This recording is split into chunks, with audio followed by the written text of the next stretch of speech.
Dowsing, though functioning through a very different protocol from remote viewing, contains many similarities with regards to brain and subconscious function. However, the secret behind dowsing wouldn't be discovered until later in the military program. And while it may sound like remote viewing or dowsing was taken right out of a science fiction movie, the CIA and military intelligence couldn't ignore the shocking results. Although the research was still in its infancy, little could anyone imagine that the program would become a 20-year-long, multi-million-dollar endeavor that would end up changing the face of warfare forever. Well, we were doing remote viewing in general for the U.S. military, specifically for Army INSCOM, Intelligence and Security Command.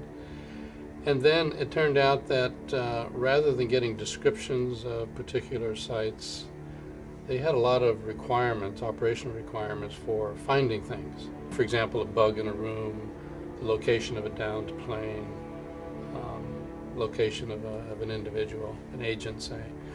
And so they asked us, could we do the inverse of remote viewing? Rather than having a case where we knew where the location was, what was there, this was a case of, well, we know what it is we're looking for, we just don't know where it is.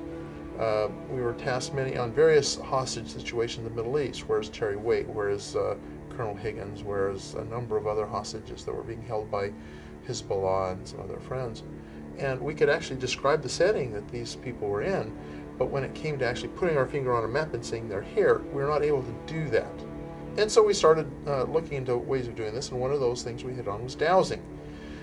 I found out later that we were in a way reinventing the wheel, because in the early days of the remote viewing program, they had experimented with dowsing as well, tried some things out. But in transition from one set of personnel to another, some of that institutional knowledge had gotten lost, and so here we were trying to rediscover that. And another book was published called The Divining Hand by Christopher Bird.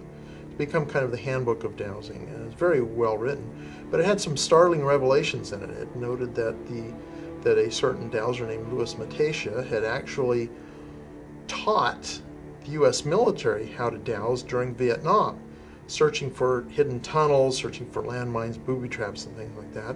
And that in fact, there was even a newspaper article published that reported on the Marines actually using this skill in Vietnam to some success. We built a combat village to train troops who are going to Vietnam. They taught the Marines in Camp Pendleton. I taught the ones at Camp Lejeune, they went over there. I taught the Marines at Quantico. I'll tell you what they found that I never even knew, which I thought was very significant. They found the communication system of the Viet Cong. He said the Viet Cong bury their orders in bamboo tubes and put them under the trail. I said, you're kidding. He said, no. He said, they found them. See, once you tell the Marines the system and they learn it, all they do is turn them loose and they'll find it, whatever you want to find. They knew these guys were dowsing everything in the book. Once you show them and they get results, then they're pretty well believers.